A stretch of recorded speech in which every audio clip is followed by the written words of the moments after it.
Namaskar and welcome to Sansad Television. I am Vishal Dahiya and you're watching our show Perspective, where we bring you detailed analysis of all key national and international issues. Today we're going to talk about the economics or the politics of freebies in the election season. Now, with the poll season round the corner, political parties are busy planning to lure the electorate with their promises, which also include freebies. Over the years, the politics of freebies has become an integral part of the electoral battles, and the scenario is no different in the forthcoming assembly polls in 5 states, that is Uttar Pradesh, Uttarakhand, Goa, Punjab and Manipur. While some political party is offering free electricity, others are offering monthly allowance to unemployed, daily wage workers and women as well. Scooters and smartphones are also part of these promises and on the list. Now, there are arguments both in favour and against this practice. The supporters of such freebies argue that poll promises are essential for voters to know what the party would do if it comes to power, and they have the chance to weigh these options. Those against the freebies point out that this places a huge economic burden on the exchequer of state as well as centre if the elections are held for Lok Sabha.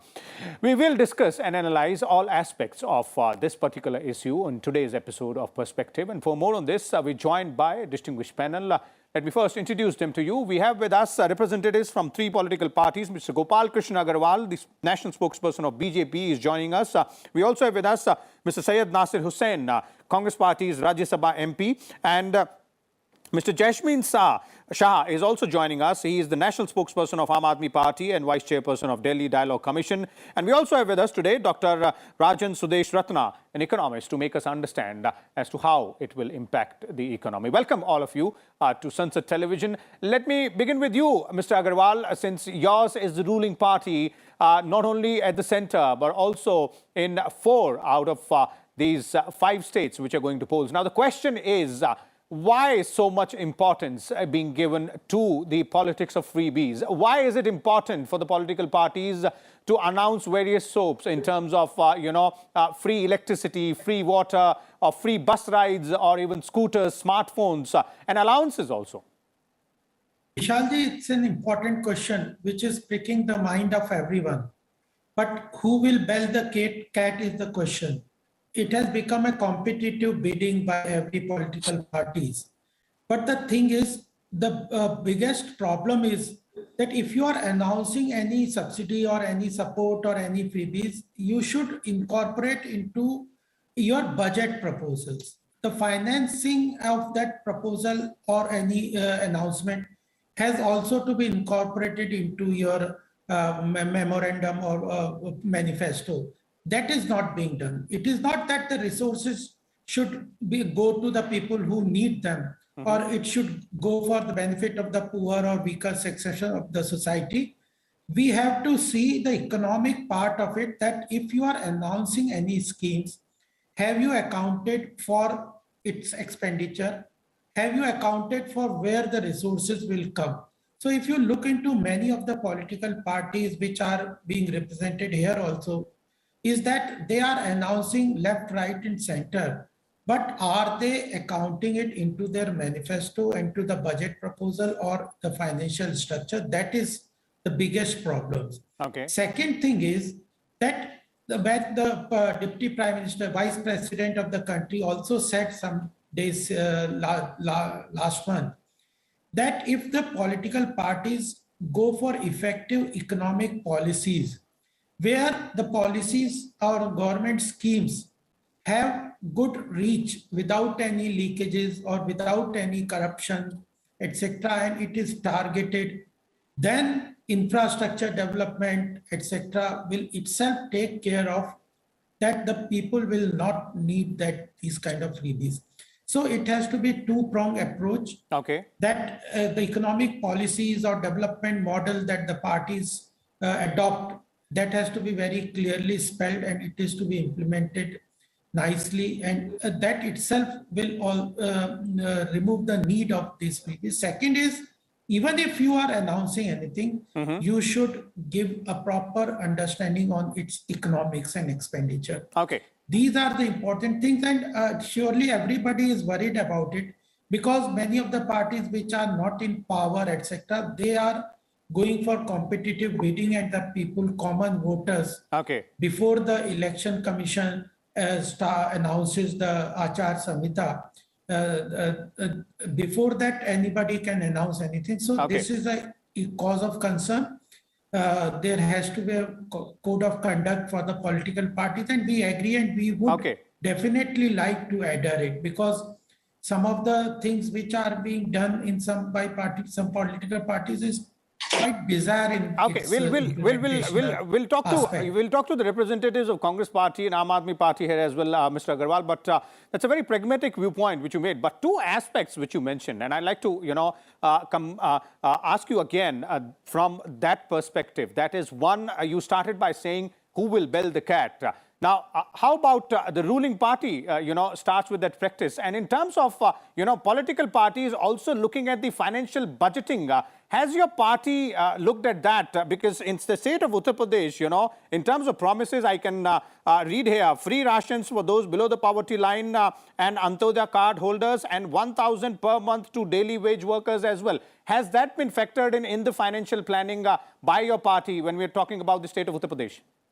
Yes, already, Vikaji, if you look into the last 1.5 years during the COVID pandemic, the central government and the state government has continued its this free ration to the people who are below poverty line. And even during the pandemic, migratory labor force was being given 1,000 per month by the state government. So if we are announcing anything, we take care that those things are incorporated into the budget. Even we are taking care, therefore the economy is moving ahead. If you look into the past aspects of oil subsidy of the oil bond, Okay. we have now started paying the oil bond which were announced by the earlier government. Even the warehousing corporation, which was taking loan outside the budget, in last budget, we incorporated that 2 lakh crore and paid to the warehousing corporation. This was the past since that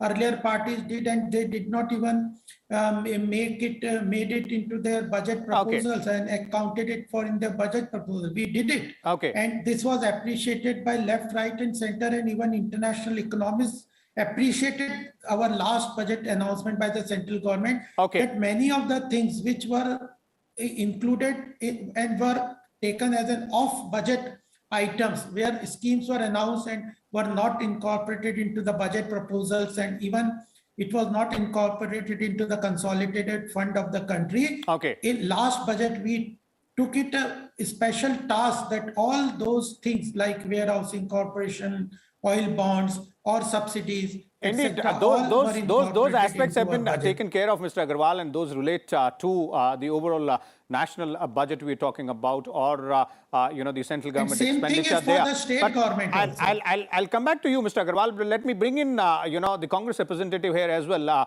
Mr. Nasir Hussain is with us. Mr. Hussain, very interesting case vis-a-vis your party. On one hand, your party's state president in Punjab, which is going to polls, is raising questions on these freebies or poll promises being made by the main opposition there, that is Aam Aadmi Party. On the other hand, your party's leader, the Secretary General in charge of, General Secretary in charge of Uttar Pradesh, announces scooters and smartphones for women out there. Why the dichotomy?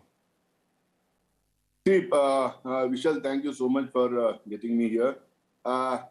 I think let us focus on the entire debate on freebies. See, I understand that in a country like India, where different states have different levels of development, where different states have different kinds of people, where different political parties in different states have administered in a way where a certain level of development is there in some states, and in some states it's not there. So come elections, there are expectations from the people. There are different levels of expectation within the state, and there are comparative expectations when you see at the adjoining states doing very well, or adjoining state people of the adjoining states getting freebies in their states. So a level of competition is also there, but at the same time, a level of expectancy is there because they really need freebies. They really need, you call them freebies, but I would say it is need-based. I would say that the judicious and sensible announcement before the elections is something which a political party can offer them if they can accommodate them in the budget of that state. Okay. Why not? Why not tell the people that we'll give free education to your children? Why not tell them we'll give midday meals to your children? Why not tell them that we can provide with laptops and phones or cycles to them? See, this is something which the people, those are below the poverty line, this is something which the have-nots of the country still need. We can very well say we have been 75 years down the line since the freedom. But at the same time, we should also understand we are a huge country. Where were we when the freedom, when we got freedom, and where are we now? But still, since we have a population of 1.3 billion, there's a huge set of people who are still below the poverty line. There are people who get above the poverty line. They come before the poverty line because of the various reasons and the economic policies of the country, of the different political parties at that time. So you need to accommodate them. You need to help them. You need to push them. You need to see that they are accommodated in the development plan of our country. For that, I think you call them freebies, but I would say they are demand-based. They are need-based. There are certain demands from different sections of the people, but they should be judicious. They should be balanced. They should be sensible, and they should be accommodated within the budget of that state. And until that extent, I think there is no harm in any political party. It could be Aam Aadmi Party, it could be Congress, it could be BJP. If they have something judicious to offer to the people of that state or to the country, I think that is something we should do to lift the people from where they are to above poverty line, or to assist them with something through which they can have a better living in the country. Okay. Let me bring in Jaspin Shah here as well from Aam Aadmi Party. Mr. Shah, your party seems to be, stealing a march over others when we're talking about these kind of poll promises of freebies. And I'm talking about all states here which are going to polls where you have decided to contest. In Goa, allowance for unemployed. In Punjab, monthly allowance for women as well. Similar promises in Uttarakhand also. And you've been in power in Delhi for 2 consecutive terms. Your manifesto out there clearly points out in terms of how much importance you give to the politics of freebies. Why is this a very important cornerstone for your party? Thank you for having me on this show. Let me begin by saying that it's great to hear both BJP and Congress spokesperson saying that there's no harm if these freebies are sensibly designed and are within the budget, because that's not what we heard whenever Aam Aadmi Party announced these smart targeted subsidies. That's the term that we like to use rather than freebies, because that is the time that they were only reaping abuses, that how can Aam Aadmi Party do this? How can Aam Aadmi Party do that? Let me come to your question, which is a very important question. See, ours is a very unequal country. Even in 21st century India, there is a huge gap between the haves and the have-nots. And the only vision with which Aam Aadmi Party is working is that every citizen of 21st century India should be able to live a life of dignity. And that is why we have come up with a bouquet of smart targeted subsidies targeted at different sections of the society. Allow me to explain just one of them, because we believe this is not just good politics, this is actually terrific economics. This is what will actually uplift the country. Let's talk about the promise of free power up to 300 units that we've announced in many of these poll-bound states. Why is this smart economics? First and foremost, we have said that only those who are using up to 300 units will get the subsidy. If you consume 1 unit above 300, then you have to pay the full power. So it automatically targets the bottom 50% of the population. It promotes conservation of power, which is an issue in our country. But more importantly, it functions equivalent of the idea of DBT, direct benefits transfer, which even the likes of Nobel laureate Professor Abhijit Banerjee have proposed and which are successfully running in many other parts of the world. The challenge in our country is targeting. How do you identify the poor? And therefore, a lot of corruption comes in. By limiting power to only 300 units, it automatically targets the poorest household. Now, what happens to this money? Think about it. If your power bill is paid for, then those families actually then spend money on their children, on their education, on their health, on many other things. And it eventually comes back to the local economy. So it boosts the local economy. Second, there is a lot of studies that show that higher per capita power consumption directly has a correlation with the GDP growth of the country. So for every 1% increase in power consumption, your GDP increases by 0.7%. There is a very popular study by OPEC, which shows that. Third, because you have now brought the lower strata people, we see one of the biggest issues in our country is that discoms are bleeding. Discoms have gone bankrupt and they're not able to recover their monies because there are a lot of illegal tappings and this entire power sector, there's a lot of corruption. Okay. The moment you say that if you get a proper power connection and as long as your bill is under 300 units, the government will pay for it, a lot of the illegal power connections become legal. And that is what we have seen in Delhi, that new power connections have almost gone up a quarter time in the last Mr. Shah, 4 or 5 basically, years. what you're basically saying is that, this term which you use as in smart targeted subsidies for the freebies there, and you're justifying it from the same...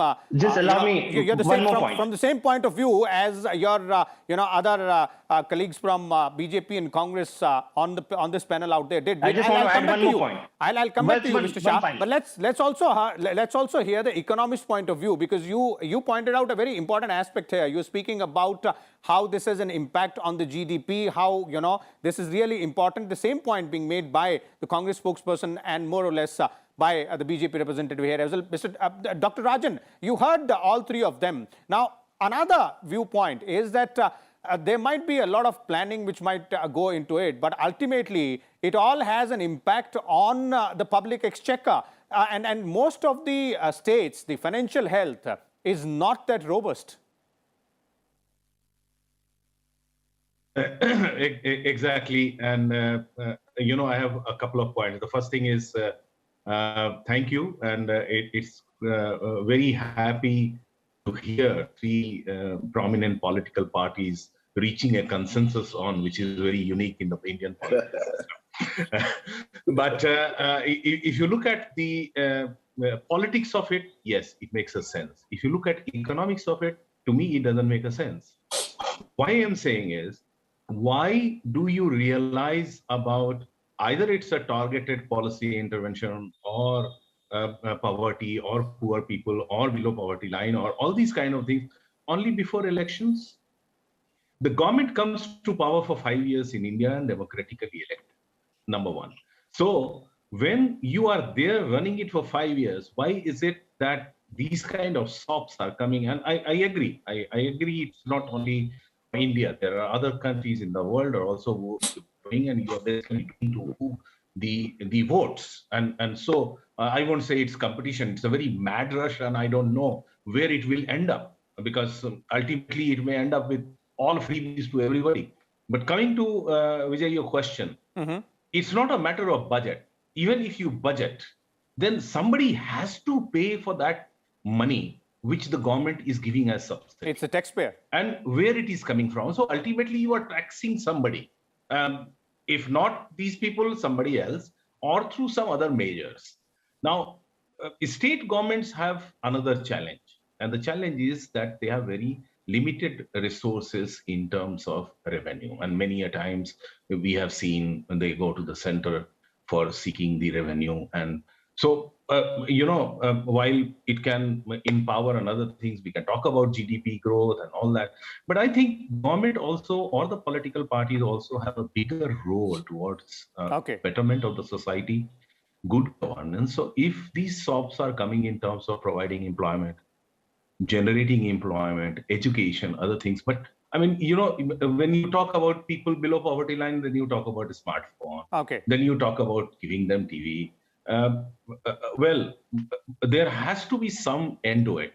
The third thing which I would like to suggest, and perhaps there is a need in India to have electoral reforms, is about that these are announcements done not by the governments but the political parties to come to the government.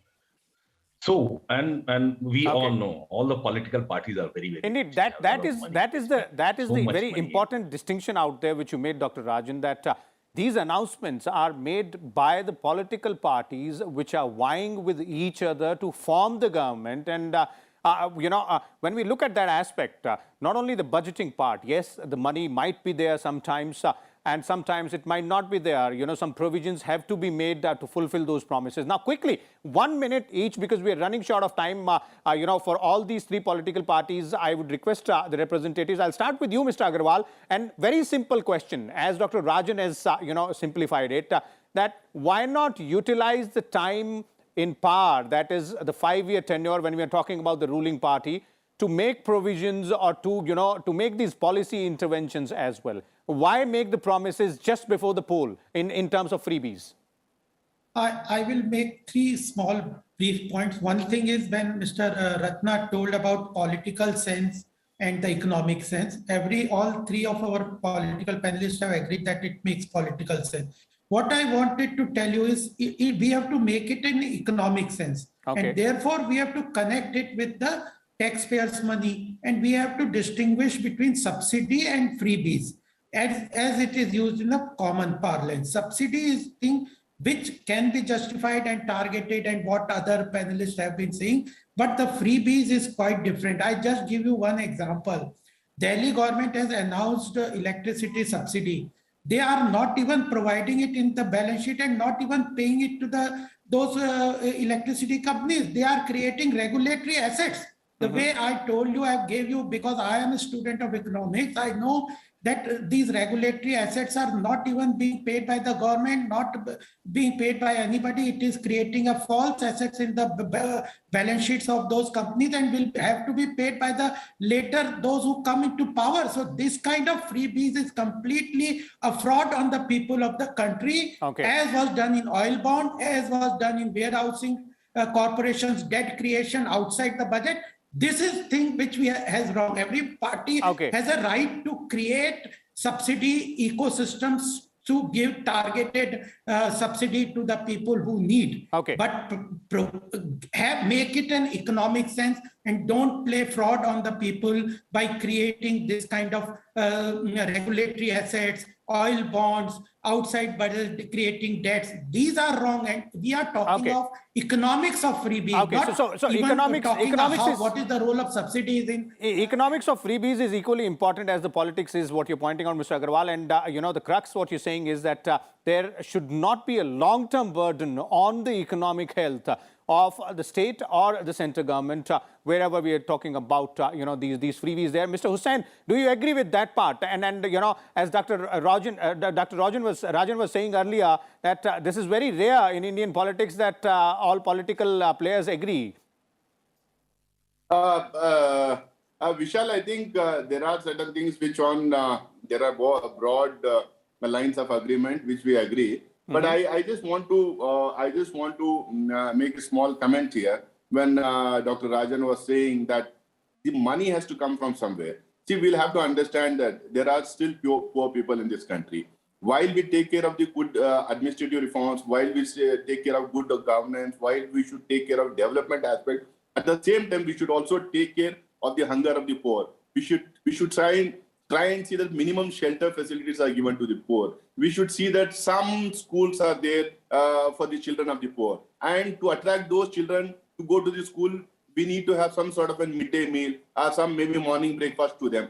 At the same time, I would agree that if somebody is offering a cycle to a girl child to go to the school, I would say yes. But if somebody says we'll give free liquor, I would say no. So there are certain judicious announcements well within the budget of the state which can be accommodated, not only about the needs, but also about the aspirations of the poor people of our country. Okay. Mr. Shah, quick concluding comment from you. We're running short of time, but we have to understand, and do you agree that part with both the other panelists there from Congress and BJP, that it can't be just about politics. We will also have to keep in mind the economy of these poll promises, because ultimately the money or the budget is limited.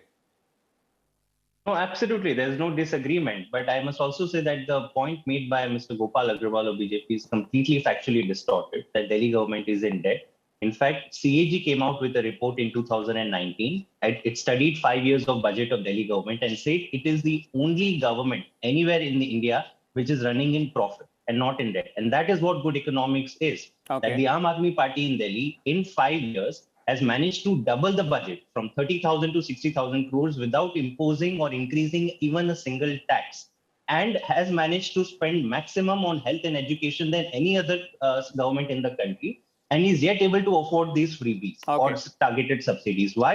Because this is an honest government. And Congress and BJP can talk about balancing the economics, but look at what they have done in Punjab. Punjab today is a basket case for what states of India should avoid to be. They have 3.5 lakh crore of debt, more than any other state if you look at per capita. Well, and for the 20 years, Mr. each, Shah, both of that, the Mr. Shah, you know, we're running short of time, but the point which you made out there vis-a-vis Punjab is very significant, because that's the same thing which I started the show with in terms of the fact that various states, the financial health of these states is not in a very good condition. But again, this is an issue, this is a topic which is open to debate, and it was really heartening to see that all three major political players here, as Dr. Rajan was also earlier saying, you know, seemingly on the same platform there, same argument. Obviously, politics and economy will have to go hand in hand when we are talking about freebies. Thank you so much, Mr. Jasmine Shah, Mr. Gopal Krishna Agarwal, Mr. Nasir Hussain, as well as Dr. Rajan, for sharing your views. Vijay, can I of have course, 10 seconds? we'll see a lot of arguments and counter arguments in the days to come as well, and there will be you know, more discussions here, not only in Perspective, but in also other shows of Sansad Television, where we'll get to hear the views of political parties on this issue and others also. Come back again and keep watching Sansad Television. Thank you.